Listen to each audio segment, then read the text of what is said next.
ধৈর্যশীলদের জন্যই হচ্ছে সুসংবাদ। আলহামদুলিল্লাহ পড়ে।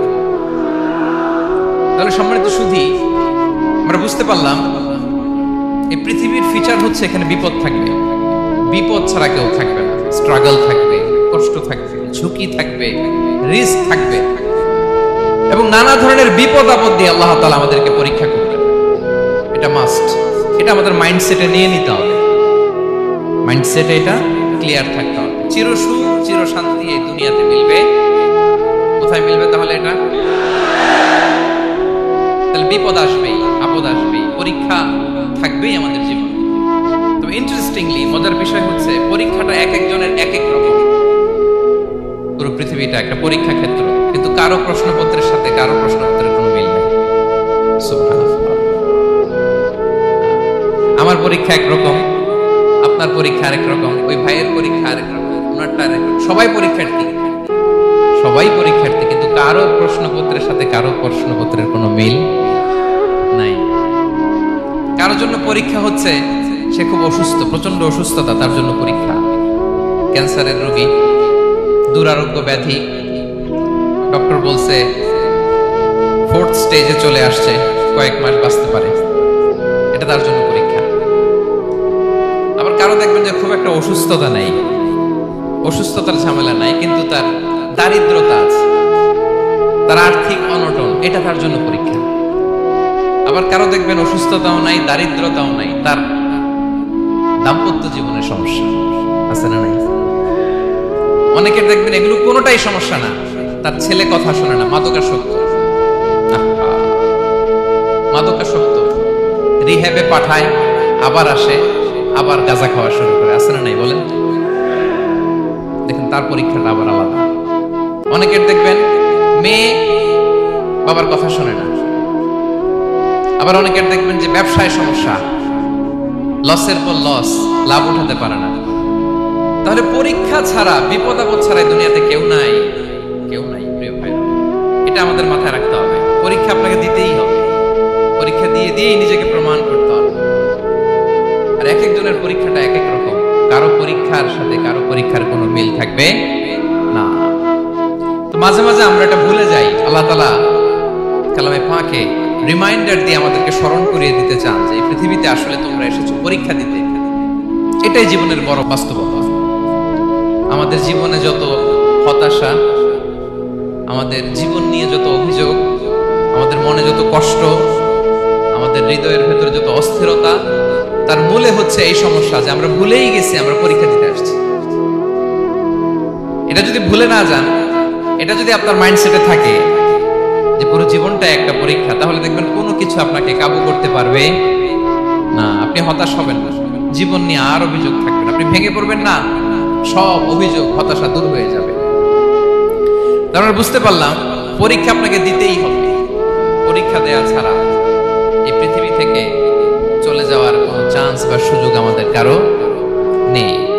সূরাতুল আনকাবুতে আল্লাহ তাআলা এই কথাটা আরো চমৎকার ভাবে বলেছেন। আল্লাহ তাআলা ইরশাদ করছেন, আহাসিবান নাসু আইয়ুতরাকু আইয়াকুলু আমান্না ওয়া হুম লা ইফতানুন ওয়ালাকাদ ফাতান্নাল্লাযীনা মিন ক্বাবলিহিম ফালা ইয়া'লামান্নাল্লাহু আল্লাযীনা সাদাকু ওয়া লা ইয়া'লামান্নাল কাযিবিন।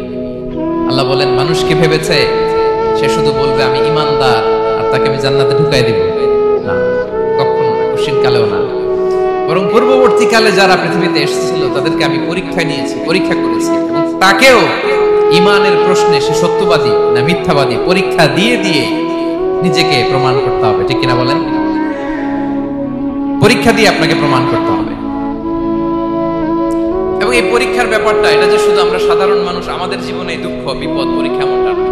এই পৃথিবীর সবচেয়ে শ্রেষ্ঠ মানুষ যারা ছিলেন তাদেরকে আল্লাহ পরীক্ষা নিয়েছেন। বলেন তো এই পৃথিবীতে সবচাইতে শ্রেষ্ঠতম মানুষ কারা? সবচাইতে শ্রেষ্ঠ ভালো মানুষ কারা ছিলেন পৃথিবীতে? বলেন তো নবীরা। আওয়াজ করে বলেন তো কারা? বলেন তো নবীদের জীবনে পরীক্ষা ছিল কি ছিল না? হ্যাঁ ছিল, বেশি না কম? বিষ্ণু ইসলামকে জিজ্ঞাসা করা হলো, আইয়ুন নাসি আশাদ্দু বালাআন ইয়া রাসূলুল্লাহ, হে আল্লাহর রাসূল এই পৃথিবীতে কাদের জীবনে পরীক্ষা বেশি? বিষ্ণু ইসলাম বললেন, আল আম্বিয়া, নবীদের জীবনে। আল আম্বিয়া সুম্মাল আমসাল ফাল আমসাল, সবচাইতে জীবনে পরীক্ষার সম্মুখীন সবচাইতে বেশি হয়েছেন নবীরা। তারপরে নবীদের পরবর্তী অবস্থান যাদের, সিদ্দিকীন যারা, সোহাদা যারা, সলিহিন যারা, আল্লাহওয়ালা যারা, তাদের জীবনে পরীক্ষা বেশি। ইউবতালার রাজুলু আলা হাসাবি দীনি, ব্যক্তির দিনদারি যত বেশি তার জীবনে আল্লাহর পরীক্ষাও তত বেশি। আপনি আল্লাহওয়ালা হবেন, আপনার জীবনে পরীক্ষাও অনেক বেশি। এজন্য ইমানদার হওয়া যেমনি মর্যাদার, ইমানদারের জীবনে পরীক্ষাও হবে অনেক বেশি। এবং পরীক্ষা যত বড়, খেয়াল রাখতে হবে, মন খারাপ করার কোনো সুযোগ নেই। পরীক্ষা যার জীবনে যত বড়, সেটাতে সফল হতে পারলে ওটার প্রতিদানও বড়। পরীক্ষা যত বড়, এটাতে সাকসেস হতে পারলে এটার রিওয়ার্ডও তত বড়। বিষ্ণু ইসলাম বলেন, ইযামুল জাযাই মা'a ইযামিল বালা, বালা যত বড়, জাযাও তত বড়, প্রতিদানও তত বড়। নবীদের জীবনে যদি খেয়াল করেন, দেখবেন যেই নবীর জীবনে পরীক্ষা যত বেশি, সেই নবীর জীবনে সফলতাও তত বেশি। সাইয়েদনা ইব্রাহিম আলাইহিস সালামের কথাটা একটু খেয়াল করেন তো, বলেন তো ওনার জীবনে পরীক্ষা কেমন ছিল, বেশি না কম? ওনার জীবনের পরীক্ষা থেকেই তো আমরা এই শব্দটা ব্যবহার করি, আমরা বলি অগ্নি পরীক্ষা। কি বলি? মানে আগুনে নিক্ষেপ করা হয়েছে সাইয়েদনা ইব্রাহিম আলাইহিস সালামকে, তাও স্বাভাবিকভাবে না, উলঙ্গ করে, নেকেট করে ওনাকে অপমানিত করবার জন্য ওনার গায়ের জামা কাপড় খুলে উলঙ্গ অবস্থায় আল্লাহর খলিল সাইয়েদনা ইব্রাহিম আলাইহিস সালামকে অগ্নিকুণ্ডে নিক্ষেপ করা হয়েছে।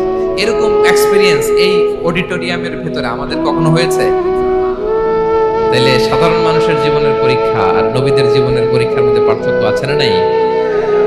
ওই পরীক্ষায় উনি পাশ করে ফেললেন।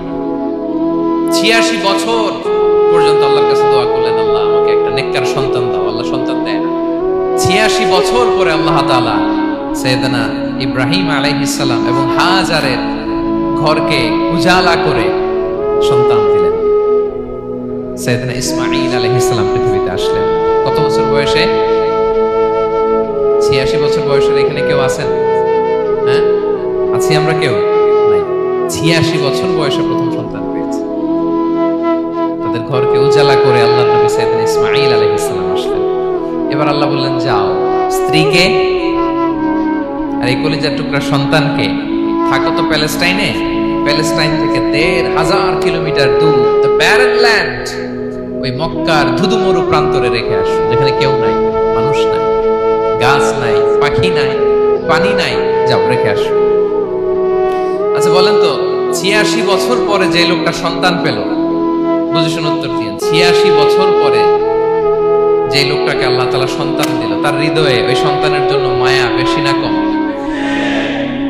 এমনি তো আমাদের প্রথম সন্তান, আমাদের প্রথম সন্তানের হিস্ট্রিটা একটু খেয়াল করেন তো। প্রথম আমাদের যে মেয়ে হয়েছিল বা যাদের ছেলে হয়েছিল, তার প্রতি আদর, সোহাগ, দরদ, ভালোবাসা, আল্লাহ কত ছিল। ৮৬ বছর বয়স আল্লাহ তাআলা ওনাকে সন্তান দিলেন, দিয়ে বললেন, যাও হাজারকে আর ইসমাঈলকে মক্কার ধুধুমরু প্রান্তরে রেখে আসো। আল্লাহ তাআলা বলতে দেরি, চলে যেতে দেরি নাই, মুহূর্তে উনি রওনা হয়ে গেলেন। সুবহানাল্লাহ বলবেন না? রেখে আসলেন মক্কার ধুধুমরু প্রান্তরে।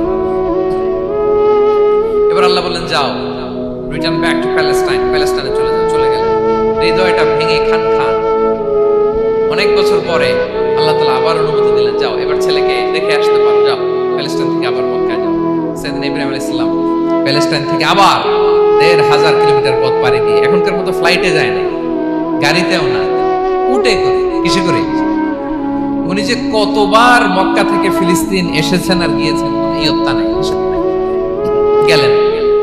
এবার ছেলেটা হাঁটতে পারে, দৌড়াতে পারে, একটু একটু কথা বলতে পারে, আব্বু আব্বু ডাকতে পারে। কেমন মায়া লাগে বলেন তো?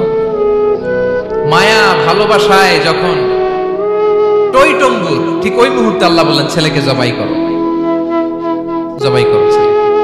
আল্লাহ তাআলা বলতে দেরি করেছেন, আল্লাহর আদেশ পালনে ১ সেকেন্ডও তিনি দেরি করেন নাই।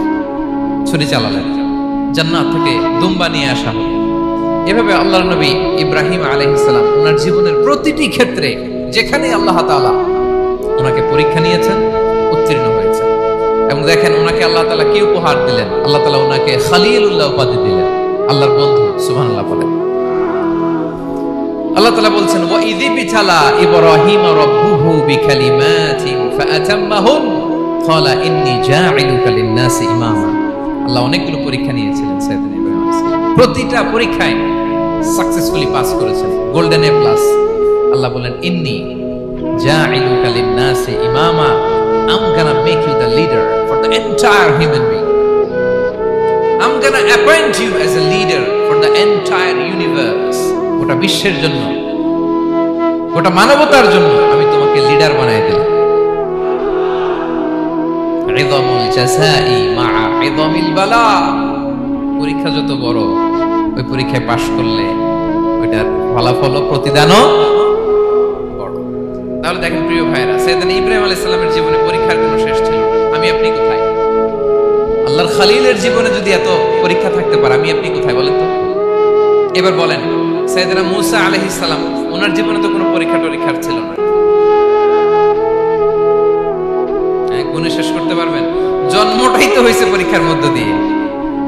মিশরের ছেলে সন্তান হইলে ফেরাউন বলছে জবাই করো, ওনার মা এরকম সিন্ধুকে করে ভাসায় দিলেন নীল নদীতে। আল্লাহু আকবার, কি একটা রোমাঞ্চকর পরিস্থিতির মধ্য দিয়ে আল্লাহ তাআলা ওনাকে বাঁচালেন।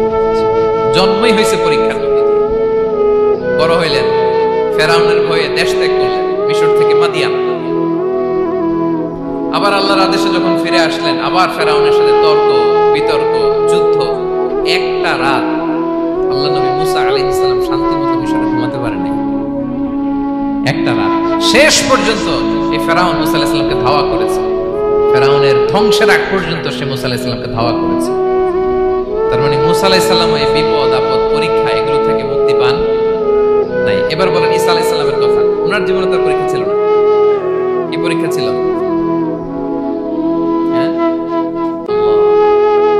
Same scenario goes to the biography of every messenger in the world.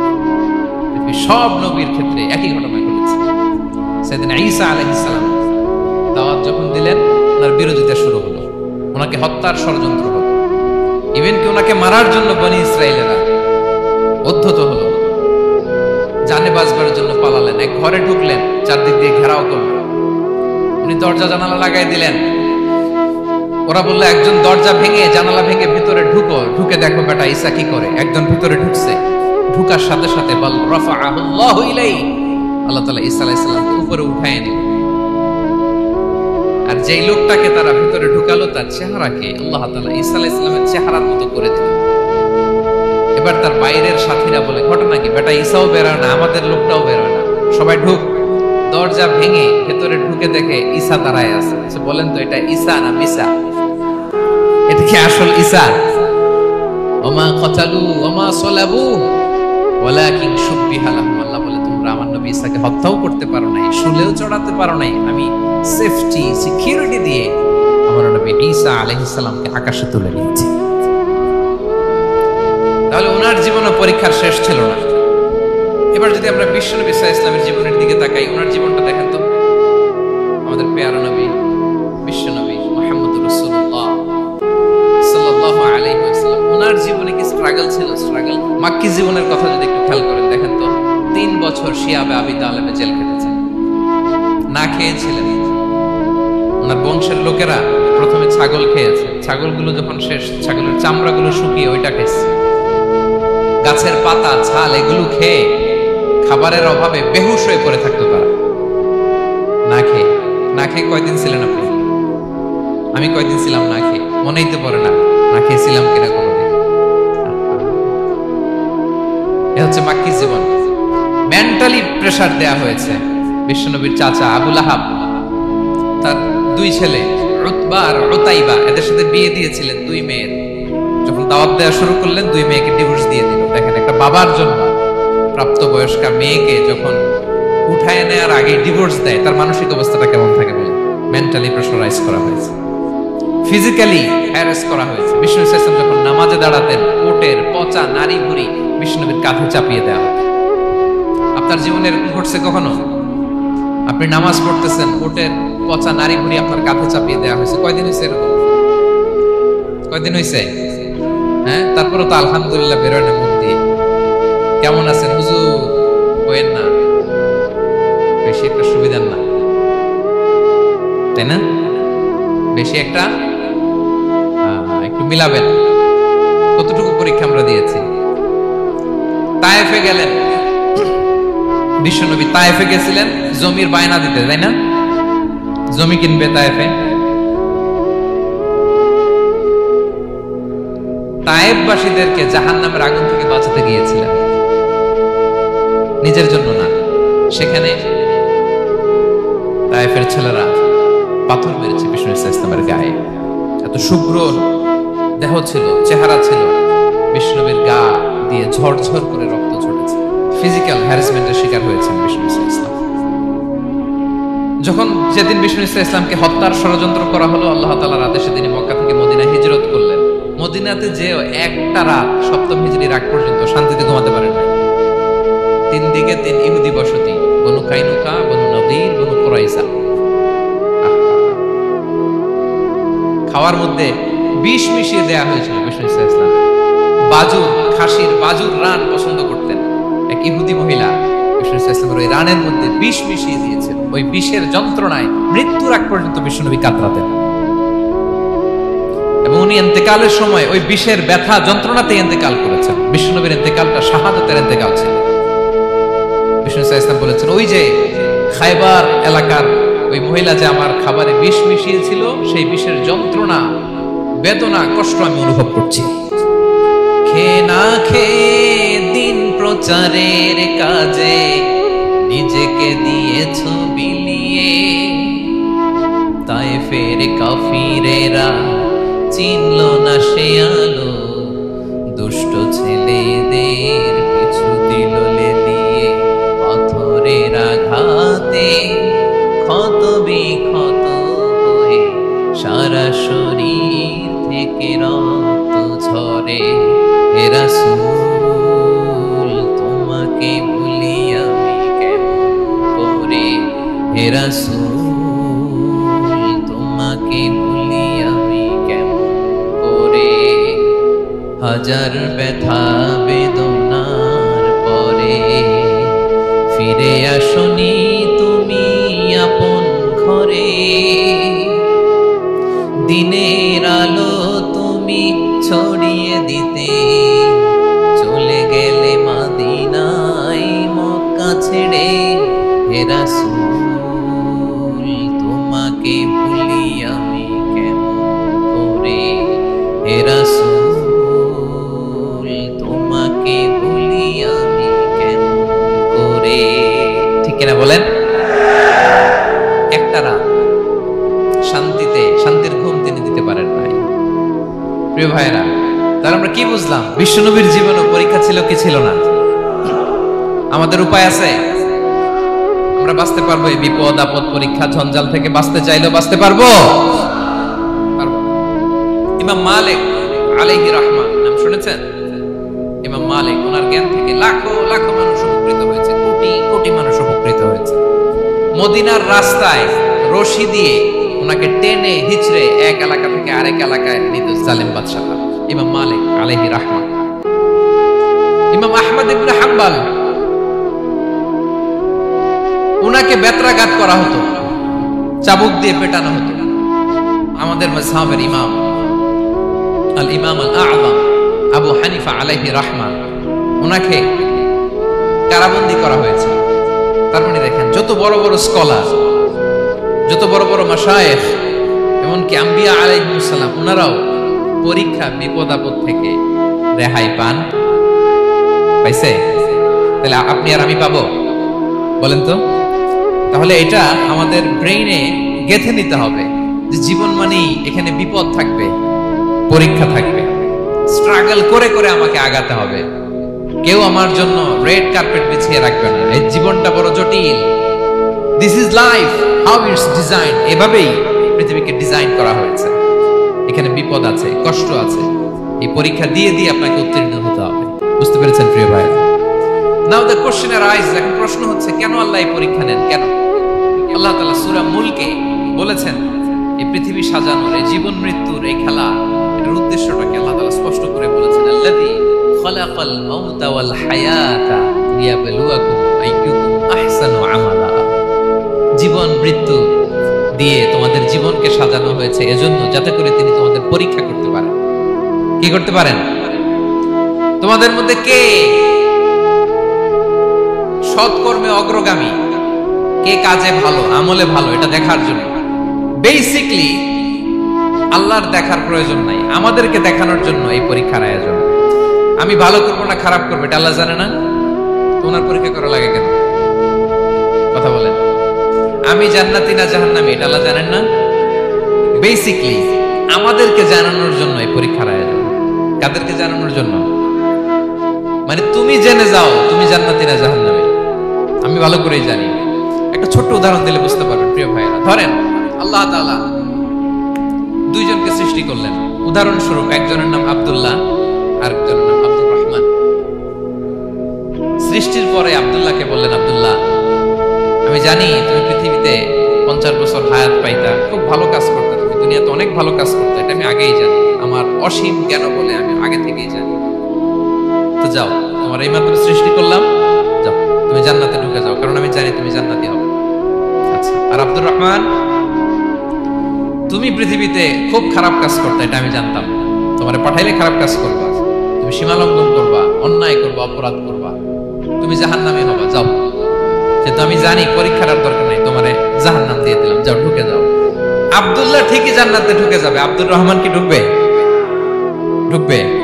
সে বলবে, আল্লাহ এইমাত্র আমারে বানাইলেন, এইমাত্র আপনি আমাকে সৃষ্টি করলেন, সৃষ্টি করেই বলতেছেন তুমি জাহান্নামে যাও, আর বলতেছেন আমি জানি দুনিয়াতে পাঠালে তুমি খারাপ কাজ করবা, তুমি জাহান্নামী হবা, পাঠানোর আর কি দরকার, আগে থেকে জাহান্নামে যাও। আল্লাহ আপনি জানলে জানতে পারেন, আমি তো জানি না। ঠিক কিনা বলেন? সে বলবে, না আল্লাহ আপনি ভুল বলতেছেন, এই দুনিয়াতে পাঠাইলে আমি খুব ভালো কাজ করতাম, আমি সীমা লঙ্ঘন করতাম না, নামাজ পড়তাম, রোজা রাখতাম, হজ করতাম, যাকাত দিতাম, সাদাকা করতাম, চ্যারিটি করতাম, জনকল্যাণকর সব ভালো কাজগুলো আল্লাহ আমি করতাম। এজন্য আল্লাহ তাআলা পরীক্ষার আয়োজন করেছেন, যাতে করে তুমি জেনে যাও যে পৃথিবীতে তুমি কি করেছো। এখন আর আল্লাহকে এক্সকিউজ দেওয়ার সুযোগ নেই। আচ্ছা বলেন তো, আবু জাহেলকে যদি আল্লাহ এখন কিয়ামতের দিন বলে, Abu Jahl go to the hell fire, Abu জাহেলের কিছু বলার সুযোগ আছে?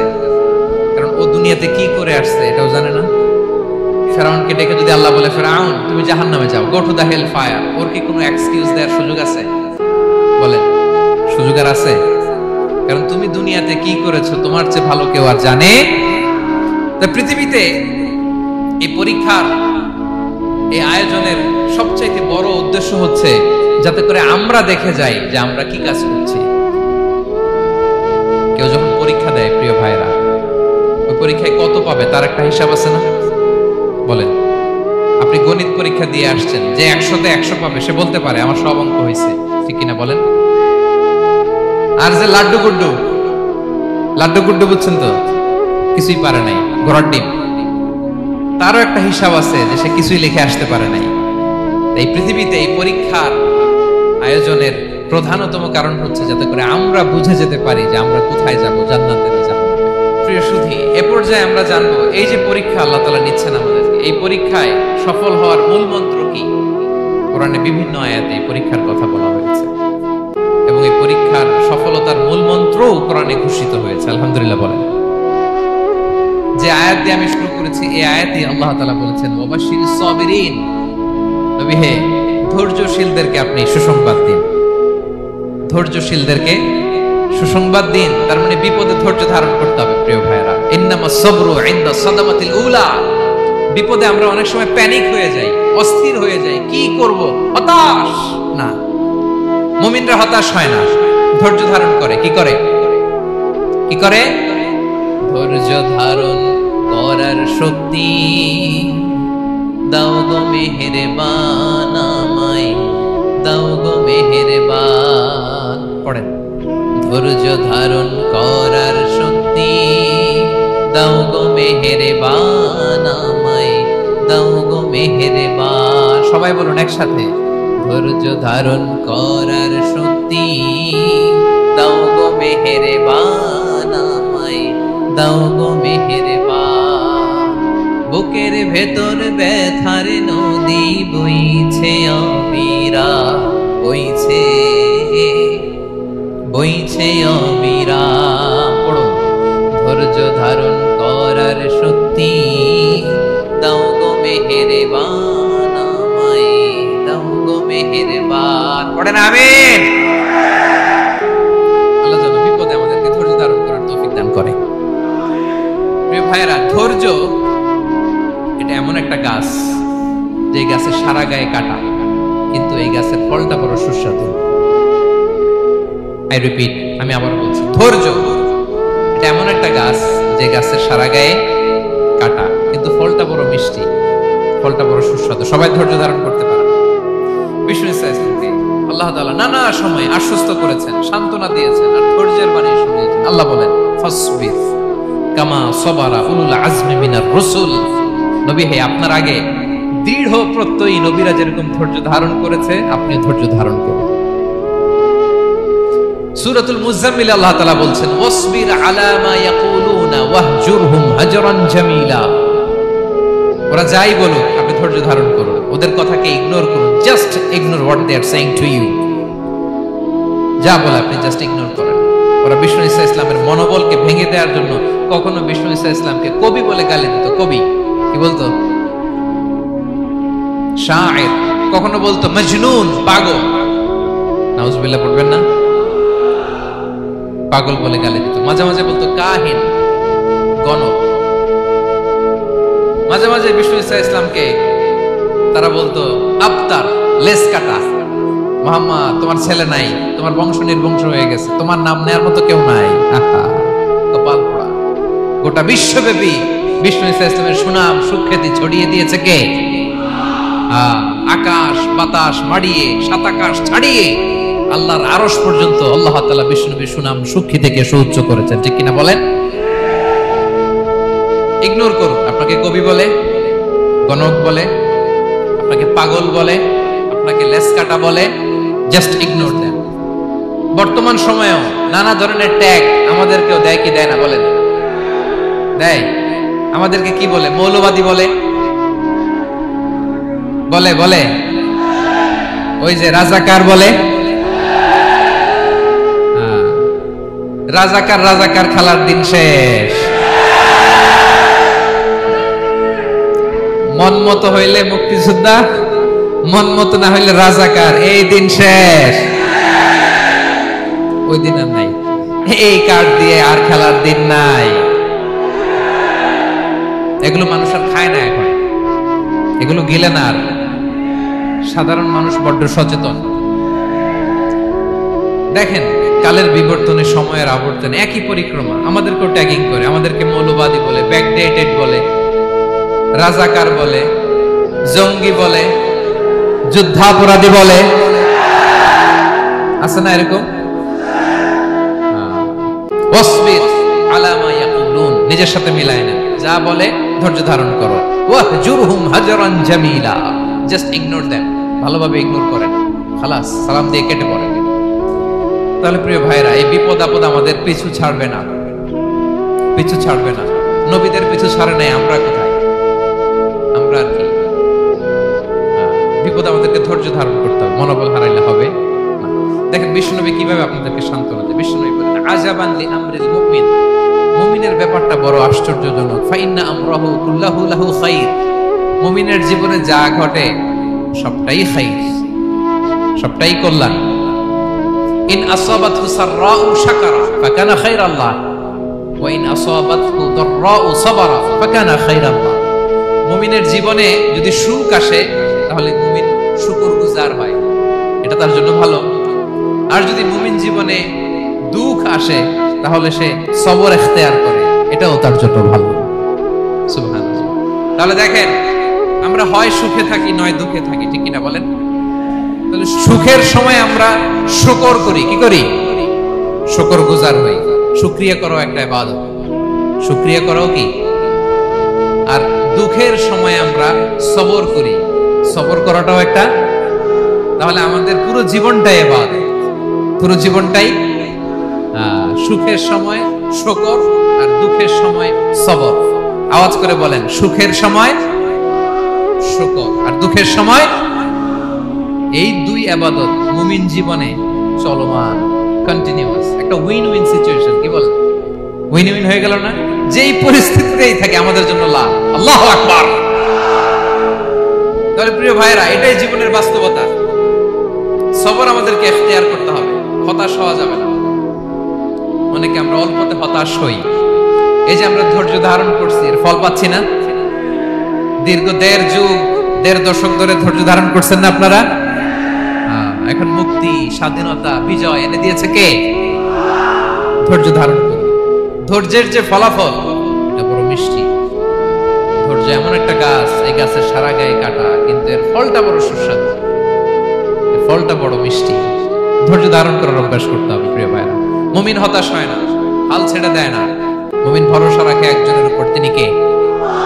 লা তাইয়াসু মির রাউহিল্লাহ, ইন্নাহু লা ইয়াইয়াসু মির রাউহিল্লাহ ইল্লাল কওমুল কাফিরুন। আল্লাহর রহম থেকে, রহম থেকে নিরাশ হয়ে যাও। কাফির ছাড়া, অকৃতজ্ঞ ছাড়া কেউ আল্লাহর রহ থেকে, আশা থেকে নিরাশ হয় না। শয়তানের সবচেয়ে বড় মিশন হলো আমাদেরকে হতাশ বানানো। এটা খেয়াল রাখবেন। শয়তানের সবচাইতে বড় মিশন কি? আমাদেরকে হতাশ করে দেয়া। হতাশ বানাইতে পারলে সে সাকসেসফুল, খুশি। কিন্তু আমরা এত সহজে হতাশ হই না, আমরা নিরাশ হই না, আমরা বিপদে হাল ছেড়ে দেই না। আমরা ভরসা রাখি এক মহান সত্তার উপর, তিনি কে? মনে থাকবে? বিপদ আসলে ভেঙে পড়বেন, ভিসা না হইলে কান্নাকাটি শুরু করবেন, ব্যবসায় লস হইলে হাউমাউ, হ্যাঁ, দেশ থেকে কোনো দুঃসংবাদ আসলে হতাশ হবেন, ভেঙে পড়বেন। ধৈর্য ধারণ করব আমরা। আওয়াজ করে বলেন, আমরা কি করব? সবর। বিপদ ট্যাকেল দেওয়ার প্রথম স্টেপ হচ্ছে সবর। ধৈর্য ধারণ করতে হবে। ওয়াবাশশিরিস সাবিরিন, ধৈর্যশীলদেরকে সুসংবাদ দাও।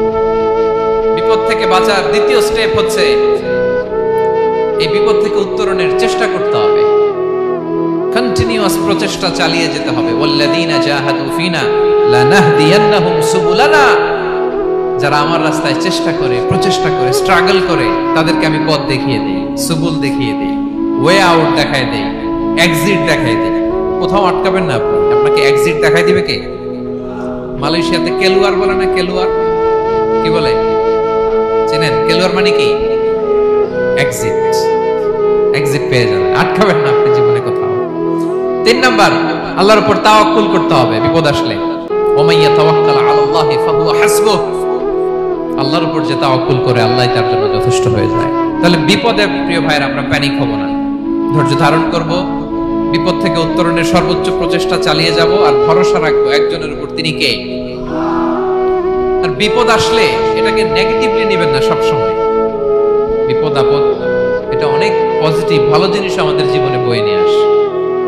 শাইখুল ইসলাম ইবনু তাইমিয়া আলাইহি রাহমা, উনি বলতেন, খুব দামি কথা, খুব হেভি ওয়েট কথা, মনোযোগ দিয়ে শুনুন। তিনি বলতেন, যে নিয়ামত তোমাকে আল্লাহ থেকে দূরে সরায়, ওই নিয়ামতের চেয়ে বিপদ ভালো যে বিপদ তোমাকে আল্লাহর দিকে ধাবিত করে। আই রিপিট, আমি আবারও বলি, যে নাজ নিয়ামত তোমাকে আল্লাহ থেকে দূরে সরিয়ে দেয়, সে নাজ নিয়ামতের চেয়ে ওই বিপদ আপদ ভালো যে বিপদ আপদ তোমাকে আল্লাহর কাছে টেনে নেয়। তাহলে বিপদ আপদ আসলে আপনি হতাশ হবেন, আর কখনো দুঃখ করবেন? মুয়ারের ভাইরা, আর মন খারাপ করবেন? আপনি খেয়াল করে দেখেন, বিপদ আসলে আমরা আল্লাহরে ডাকি বেশি। যখন অসুস্থ আপনি খেয়াল করেন তো, আল্লাহ আল্লাহ তুমি ছাড়া বাঁচানোর কেউ নাই, আল্লাহ আল্লাহ তুমি হেফাজত করো, আল্লাহ তুমি সুস্থ করে দাও। যখন লাইফ থ্রেট, দেখেন আপনি গুম হয়ে যেতে পারেন, আপনার কারাবন্দী করতে পারে, এরকম একটা বিপদের মধ্যে আছেন, তখন খেয়াল করেন তো আল্লাহর সাথে আপনার কানেক্টিভিটি, রিলেশনশিপটা কতটা ডেভেলপ হয়। কারণ বিপদে পড়লে আমরা আল্লাহরে ডাকি বেশি।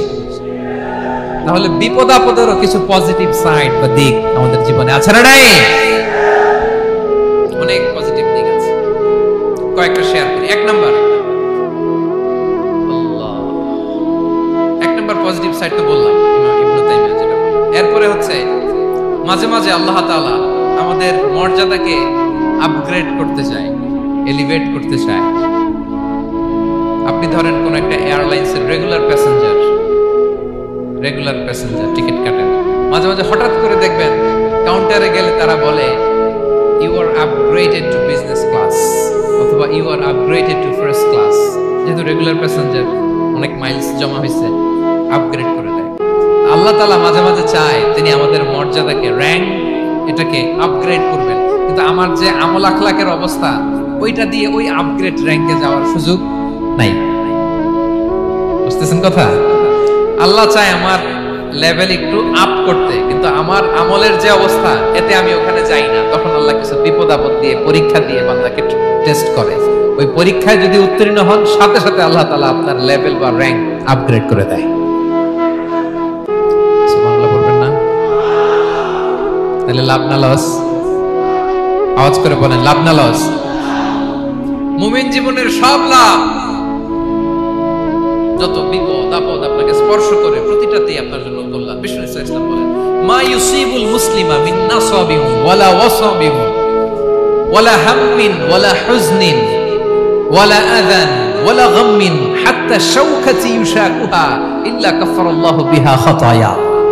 আপনার জীবনে যত দুঃখ, যত যন্ত্রণা, যত টেনশন, যত অ্যাংজাইটি, যত ইনজুরি, এমনকি গোলাপ ফুল পাড়তে যে ওখানে যে কাটা বাঁধছে, বড়ই খেতে যে বড়ই গাছে ওঠার পর যে একটা কাটা বিঁধছে আপনার হাতে, এর কারণে আল্লাহ তাআলা আপনার গুনাহ মাফ করে দেয়।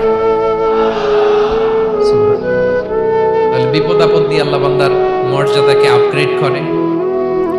বিপদ আপদে ফেলে আল্লাহ তাআলা বান্দার পাপ মোচন করে। বিপদ আপদ দিয়ে আল্লাহ তাআলা বান্দার শাস্তি মওকুফ করে। এমন পাপ করছেন, এটার জন্য শাস্তি বরাদ্দ হয়ে গেছে, কিন্তু আল্লাহ তাআলা ওই শাস্তি থেকে মাঝে মাঝে আপনাকে বাঁচাতে চায়, তখন কিছু বিপদ দিয়ে বান্দারে পরীক্ষা করে। উত্তীর্ণ হলেই আল্লাহ তাআলা ওই শাস্তিকে মওকুফ করে দেয়। তাহলে আসুন সামারি করি, পুরো আলোচনাটার সামারি করি। এক নম্বর সামারি হচ্ছে বিপদ আপদ, পরীক্ষা, স্ট্রাগল, কষ্ট, এটা সুন্নাতুল্লাহি ফিদ দুনিয়া। এই দুনিয়ায় আল্লাহর সুন্নাত, এর বাইরে কেউ যেতে পারে না, ইভেন নট দ্য মেসেঞ্জার্স, নবীরাও না। আজকের আলোচনায় শুনছেন না নবীদের জীবন দিয়ে কি গেছে, ups and downs, test and trial, নবীরাও না।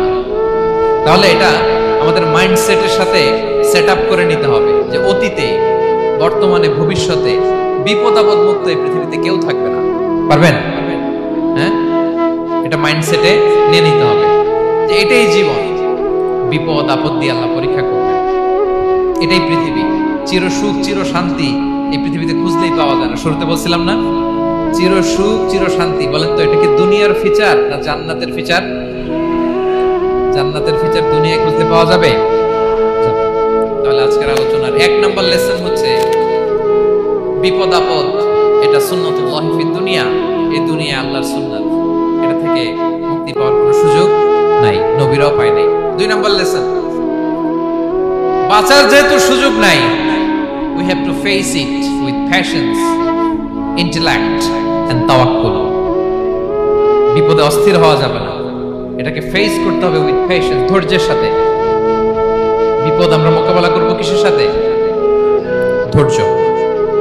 প্যানিক হবেন না, অস্থির হবেন না, ধৈর্য ধারণ করবেন। উইথ ইন্টেলেক্ট, আল্লাহর দেয়া আপনার ইন্টেলেক্ট খাটিয়ে এই বিপদ উত্তরণের সর্বান্তকরণের চেষ্টা প্রচেষ্টা আপনার চালায় যেতে হবে। আর সবশেষে আত-তাওয়াক্কুল আলাল্লাহ, ডিপেন্ডিং অন আল্লাহ, ভরসা করব কার উপর? আল্লাহর উপর। পারা যাবে তো? দুইটা লেসন হলো। তিন নাম্বার লেসন হচ্ছে আমাদের ছেলে মেয়েদেরকে we have to educate our child regarding the test and trial in this dunya. দুনিয়ার এই বিপদ আপদের ব্যাপারে আমাদের ছেলে মেয়েদেরকে শেখাতে হবে, বুঝাতে হবে। ওরা ছোট মানুষ তো অস্থির হয়ে যায়, আব্বু আমার সাথে কেন এমন হয়, আমারই শুধু পেন্সিল চুরি হয়, আমারই শুধু এটা হয়, আমি পরীক্ষায় খারাপ করি, আমি ব্যথা পাই, আমার এই আমার সেই। ছোট মানুষ তো বুঝে না, ওরা বুঝাইতে হবে যে বাবা, this is the essence of life, এটাই জীবন, এটাই কি এই লাইফ হ্যাকস গুলো তাদেরকে শেখাইতে হবে। ডোন্ট বি প্যানিক, প্যানিক হওয়া যাবে না। This is how life is design, এটাই জীবন, বিপদ আপদ আসবে, এটাকে মেনে নিতে হবে, ছেলে মেয়েদেরকে শিখাইতে হবে, তাহলে তারাও প্যানিক হবে না। পারবেন তো ইনশাআল্লাহ? আচ্ছা, 4 নম্বর লেসন হচ্ছে যেটা আমরা জানলাম, যে বিপদ আপদ সবসময় আমাদের জন্য খারাপ না। সামটাইমস ইট ব্রিংস খায়ের for us if dealt properly. ঠিকমতো বিপদকে ডিল করতে পারলে এটা আসলে আমার জন্য আখেরে কল্যাণই বয়ে নিয়ে আসে। কি বলেন, তাই না? কল্যাণ বয়ে নিয়ে আসে। সব শেষ কথা হলো, আমরা যেন এই বিপদগুলোকে প্রপারলি ডিল করতে পারি, আমরা যেন সবর ইখতিয়ার করতে পারি। আল্লাহর কাছে চাইতে হবে, দোয়া করতে হবে, কারণ তৌফিক দেওয়ার মালিক কে? আল্লাহর কাছে যেন আমরা কায়মনোবাক্যে প্রার্থনা করতে পারি, আল্লাহ এই বিপদকে যেন আমরা ডিল করতে পারি উইথ সাবর, উইথ ইন্টেলেক্ট, উইথ তাওয়াক্কুল। আসল হাতিয়ার হচ্ছে এটা, দোয়া। আল্লাহর কাছে চাইবেন, মনোযোগের সাথে চাইবেন, আন্তরিকতার সাথে চাইবেন। উদউল্লাহ ওয়া আনতুম মুকিনুনা বিল ইজাবা। বিষ্ণু বলেন এমন ভাবে চাও যেন তুমি অনেকটা কনফার্ম যে তোমার দোয়া আল্লাহ কবুল করবেনই, এমন ভাবে চাও। অনেকে রোবোটিক দোয়া করে। রোবোটিক দোয়া মানে দোয়ার মধ্যে প্রাণ নাই, ধ্যান নাই, মন নাই, আগ্রহ নাই, ভালোবাসা নাই, ওই দোয়া আল্লাহ কবুল করে না। মনোযোগ দিয়ে চাইতে হবে চাওয়ার মধ্যে, তাহলে আল্লাহ তাআলার পক্ষ থেকে তৌফিক পাওয়া যাবে। পাওয়া যাবে তো ইনশাআল্লাহ। আল্লাহ তাআলা আমাদের সবাইকে বিপদে আপদে ধৈর্য ধারণ করার তৌফিক দান করুন। নবীরা তাদের জীবনে যেভাবে স্ট্রাগল, আপস এন্ড ডাউনস, বিপদগুলোকে, টেস্ট এন্ড ট্রায়াল গুলোকে ডিল করেছে, আমরা যেন সেভাবে ডিল করতে পারি। আল্লাহ তো